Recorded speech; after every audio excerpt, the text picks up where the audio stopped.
The purpose of this meeting is actually to enable this representation to defend the bill on the floor in the coming 3 weeks when we resume session from January 13 to February 2, and hopefully be able to clarify certain questions. I've read the bill, all the versions of the bill, and we will be substituting the bill I filed with that filed by Senator Joel Villanueva, which is almost the same verbatim with the House version that was approved by the House a few months back. Can I clarify that this measure is being pushed by the DBM? Would that be correct? Yes, Your Honor. So most questions will be addressed to you and or the Executive Secretary. If I may start, sir, why this bill? Why can you not do this using the relevant provision of the revised administrative code, which authorizes the president to abolish, create offices by executive fiat? Yes. Thank you, Mr. Chair, for this opportunity. Yes, because there are some laws or agencies created by law which cannot be touched by through executive or Like what? executive ordinances. Those that are created by law, sir. Like what? We have some agencies like the DP, like the Department of no, without any implying any kind of No, please, ano uh, yung mga departments created by law? yeah, Housing is one. how Department of Ano pa Public yung Works iba? and Housing. We also have give me Department of Agrarian Reform. Created by law ba yun? Yes, sir. Opo. It was deemed extended as well by law recently in the past Where is it Congress, sir. stated in the revised administrative code that you cannot reorganize a department created by law? My understanding is that the administrative code is a law itself, because that was passed by virtue of the lawmaking powers of then President Corazon Aquino. That was within that period. Tama ba?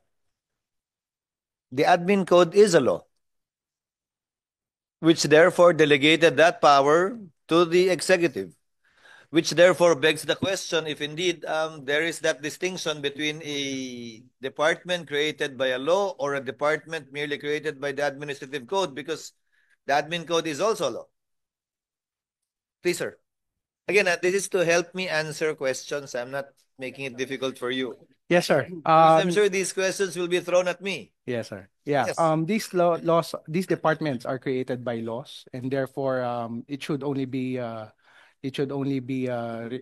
repealed or superseded by another law. And as far as the executive is concerned, we can only deactivate or render inactive these agencies. Again, didn't the revised administrative code delegate that power? Can you check the relevant provision in the admin code that says that the president can abolish offices, transfer functions, etc., under the revised administrative code? Hindi sa tinatamad ako, baka hindi na lang kailangan kasi ito eh. Baka sapat na yun eh. Because if that is a law too, delegating to the president, then perhaps you can just amend that particular provision of the revised administrative code to make it clearer. Pakihanap.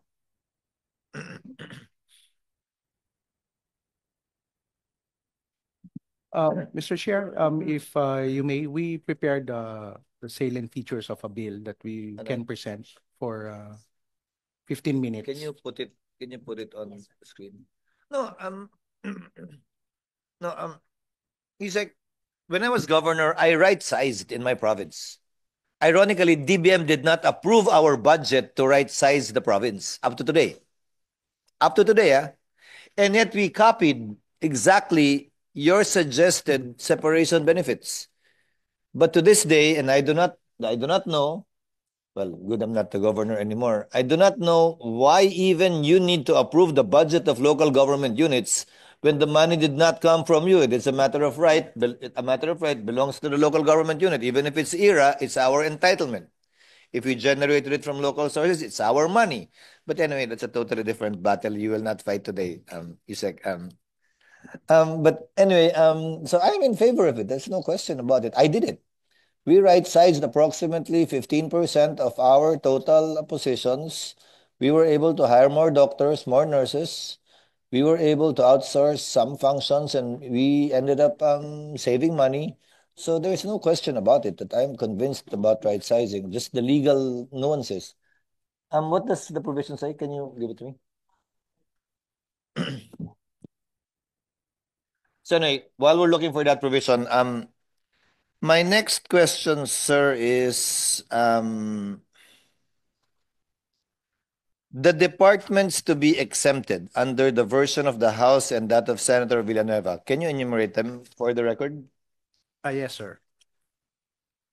It is found in section 3, actually. 3 of Senator Villanueva. No, later to. 3. Yes. Simula tayo sa first paragraph. You included all muna except GOCCs under the GCG. May I ask why? Yes, sir, because they are covered by the GCG, sir. So, They are encouraged to also do their own rationalization program, sir. may I ask GCG what GOCCs are under the GCG specifically? For the record again. Good morning, Mr. Chair. So there are currently 119 GOCCs under the 119. 119 GOCCs currently under the Governance Commission, Mr. Out Chair. of what's the universe? A total number of GOCCs in the national government, Mr. Chair. We don't What's have the total number of GOCCs vis-a-vis GOCCs under GCG? the GOCCs under GCG is 119, and I think the DBM would know how many GOCCs are within their jurisdiction, considering it's outside 10149. We have 15 GOCCs under DBM's jurisdiction, Your Honor. 119 plus 15. One Are five. there any other GOCCs not under you? Again, my question is, what is the universe of GOCCs that the Philippine government has? May Mr. mga darling ha, dapat may nakakasagot niyan. Mr. Chair, technically speaking, by definition of law, even local water districts are counted as chartered government corporations. They're numbering around 500 operational water districts. State universities and colleges as well, technically speaking and legally speaking, are government corporations, as well as research institutions and special economic zones, Mr. Chair. No, so give me the universe. What's the universe? Someone should know.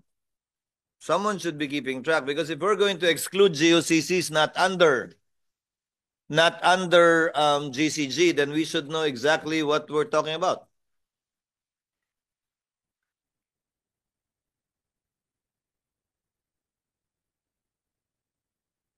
For example, you are excluding or you're proposing to exclude DNR, MUPs, right?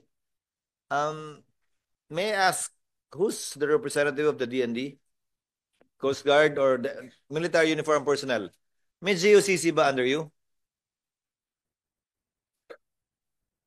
PAGC, which is set to Sir. expire its mandate by March 3rd. Pero meron. PAGC. Meron, sir. Isa, sir. O paano yun? O, paano yung under DND na GOCC? Mr. Chair, Under sa inyo, hindi? yes, under sa amin, Mr. Chair. Philippine Aerospace Development Corporation. But I need the universe. I need the universe of GOCCs to be able to check exactly what we are talking about when we say we will be covering GOCCs not under GCG. Your Honor, currently we're still getting the data for local water districts, but our computation, including of GCGs, is 135 GOCCs. Excluding Not yet. local water districts. Yes, sir. We're getting the data for the how of the In exact relation number. to state universities and colleges, do you consider them GOCCs? Who can answer that question? Are state universities and colleges considered GOCCs?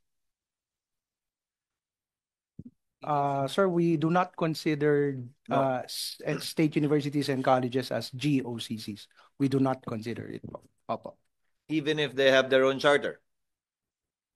So what distinguishes a state university or college from a local water district? They have their own board. They have their own charter.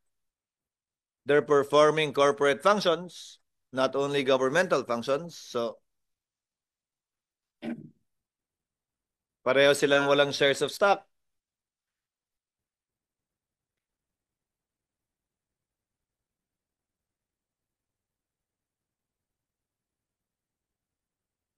Yung security ko, hindi ko pinapahirapan ng buhay mo. Kaya lang, ayoko lang pahirapan yung buhay ko pag ako tinanong. Mas maganda na ikaw yung nahihirapan kaysa ako, di ba? Kindly look into it. Kindly look into it. I won't belabor the point. Kindly look into it. Now, of the 119, sir, right? GOCCs, ilan na yung nag-right size doon? Ilan na yung inayos nyo which justifies your being exempted from the right sizing bill? For the total count of GOCCs, Mr. Chair, that have been right-sized or reorganized by the GCG, around 40 to 50 GOCCs, Mr. Chair, out of the 119. Kindly submit the exact number, sir, not a range. So, Yes, Mr. Chair. 40, paano yung balanse? Assuming it's 40, out of the 119, you're talking 69 more. Ande, sorry, 79 more. So, anong status ng 79? Because even at 50, that's less than a majority of the GOCCs under you since your creation. So, again, Yes, Mr. Chair. We'll submit the number of GOCCs and the identified GOCCs that have been reorganized, Mr. Chair. what's the reason why you haven't been able to do that right sizing for the remaining balance of roughly 60%? Again, you're being exempted eh. Why? If you haven't done it, why?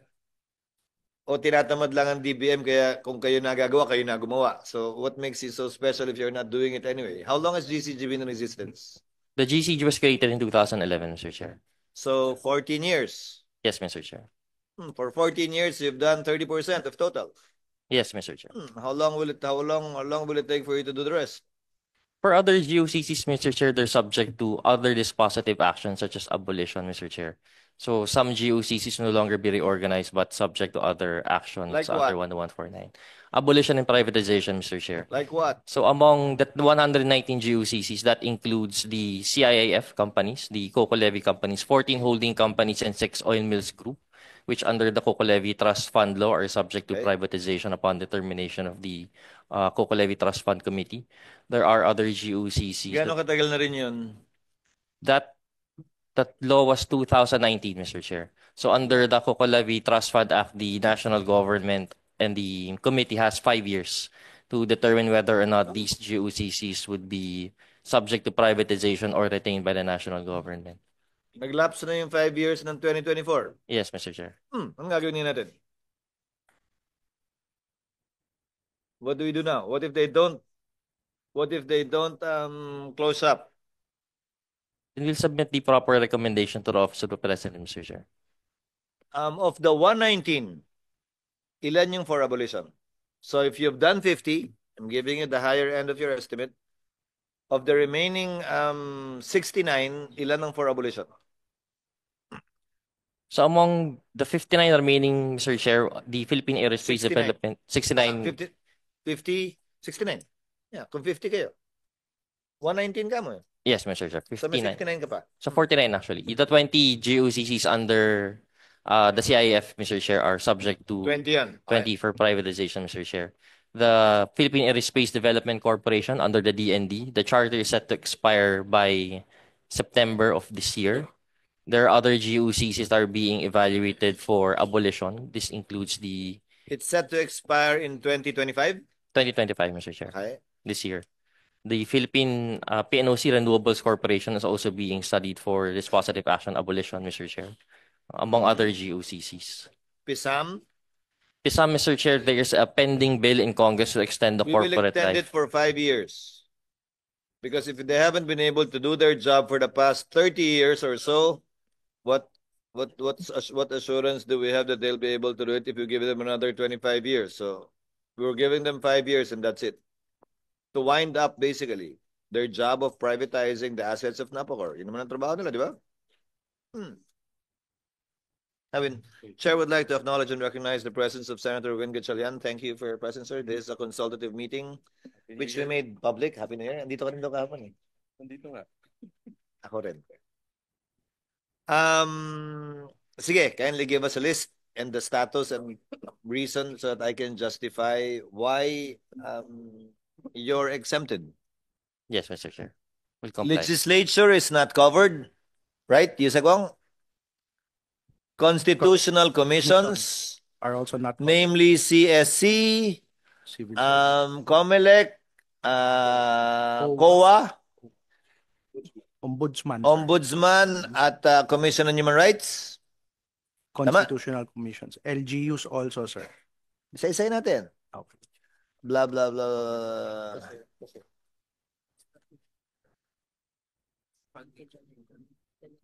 Sir, CHR po is not the Commission on Human Rights is not covered, sir. Is not excluded. Therefore, Is not excluded? yes, sir. The CHR is not considered as a Ang constitution. dami na kasing version eh. Teka lang. Ombudsman, Judiciary. So all courts. All courts, sir. Pag may GOCC ba under the judiciary? Wala. GOCC under GU. Kindly check Parang kung may hindi, GOCC under the excluded agencies. Sir, we know that there's no GOCC Good. under the judiciary po. Kindly check na rin sa lahat, ha? Okay, sir. For this And then you're also excluding teaching and teaching-related positions in elementary, secondary, TechVoc, state universities, colleges, non-chartered tertiary schools. So, now, DepEd was not mentioned. SHED was not mentioned. You're only referring to teaching and teaching-related positions. Do I take it that DepEd is included? SHED Yes. is included insofar as non-teaching items are concerned. You are correct, Mr. Chair. So when you say teaching and teaching-related positions, paano yung teacher na ginawang secretary ng supervisor? Ang dami nun, ha? Teacher na ginawang secretary, bodegero, utusan ng supervisor. They have Kasi to wala namang non-teaching personnel ang DepEd eh. O konti lang eh. Yes, Ano yun? Mr. Chair, they have to look into the item or the plantilla of that of the employee, Mr. Chair. We know for a fact that some of them are doing multiple tasks in the school, but we look into their item or plantilla where they are employed. Shouldn't we also look at exactly what they're doing? Isn't that what right sizing is about? If that item is not being used by that person for the function he or she is supposed to perform, then shouldn't she be given that position instead of a teaching position? Kaya ang ganda ng student to teacher ratio mo eh, sa papel. Pero sa classroom, ang pangit kasi hindi naman talaga nagtuturo yung mga yun eh. All principals hold teaching positions. About 90% of principals don't actually teach anymore. Kasi ang dami daw nilang ginagawa, ang daming kailangan gawin. Boss na raw sila ng mga teacher, ayaw na lang magturo. And yet they hold teaching positions, ha? So isn't that part of right sizing, looking at what they're doing, not only the position they're holding? Yes, you're correct, Mr. Chair, that this is also a good opportunity for us to look into their mandates and the So actual can we include that in the job bill? functions. Can we Okay. include that somewhere in the bill? Na hindi lang yung position o item niya, pero yung ginagawa niya talagang trabaho to find Part out of if the indeed the particular position position. needs to be created because, again, we're exempting MUP, military uniform personnel. We're exempting DepEd. I'll talk about the other agencies later.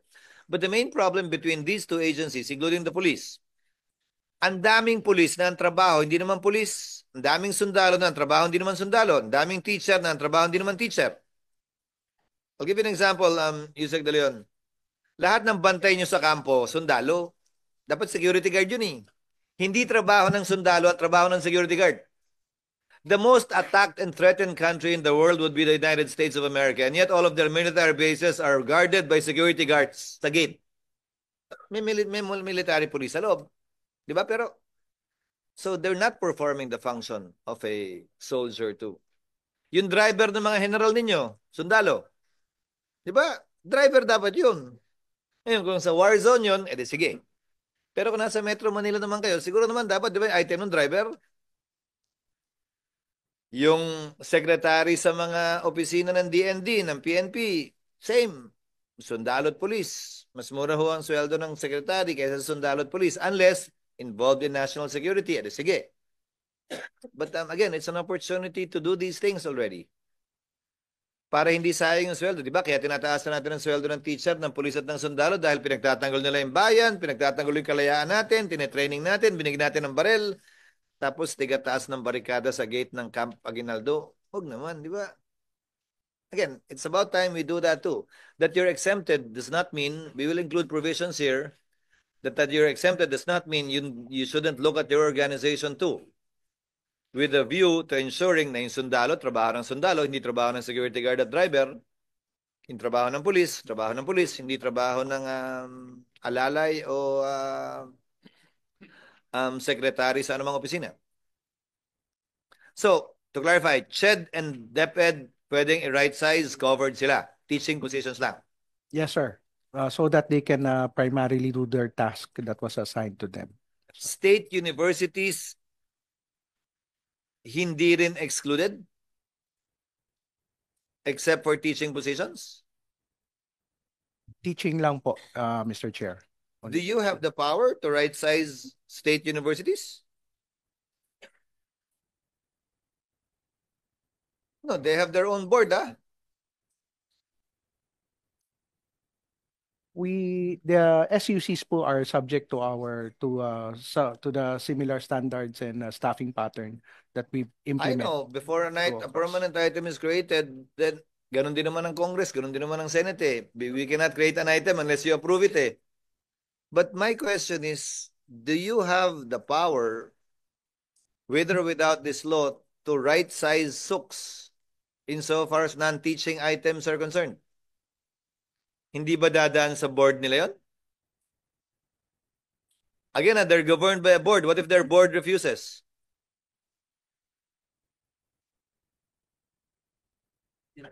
Yeah, Mr. Chair, even if there's a board resolution passed by the respective board of the SUCs, if it's inconsistent with our standards, No, we I agree cannot with you. create it. Yeah. You're talking of the creation of new items. With right sizing, you're talking of the abolition of certain positions and offices. Can you impose your will on them, or does it not need to go through the respective boards of the SUCs? Di ba? Look into it. Again, I'm just telling you the difficulties we may be encountering with respect to the list you gave. Non-chartered tertiary schools, what are these? Can you give me an example of a non-chartered tertiary school?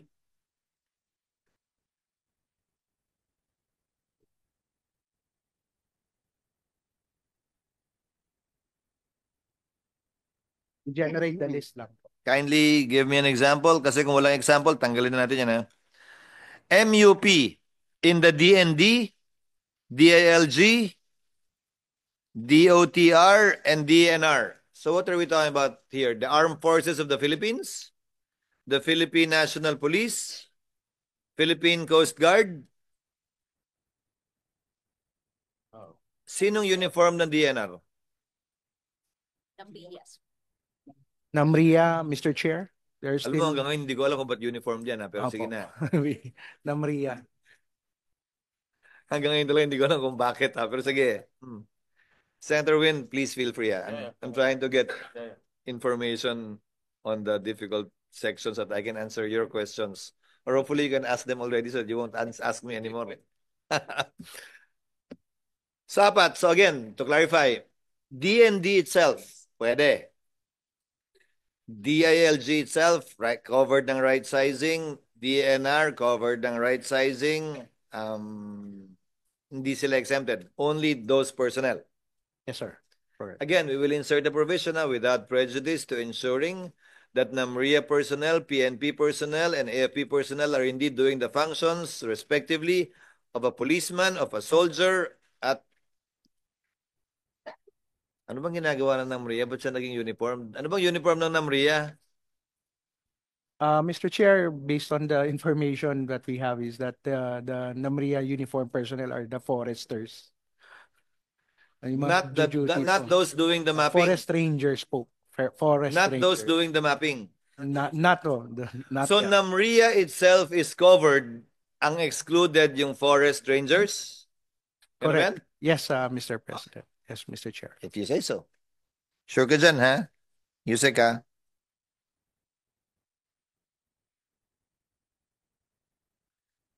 LGUs, hindi rin covered. Lahat. Province, city, municipality, barangay. Yes, Mr. Chair. They are enjoined to Encouraged. also. Yes, sir. But as I said, we did it in Sorsogon in 2020. Up to now, you haven't approved it.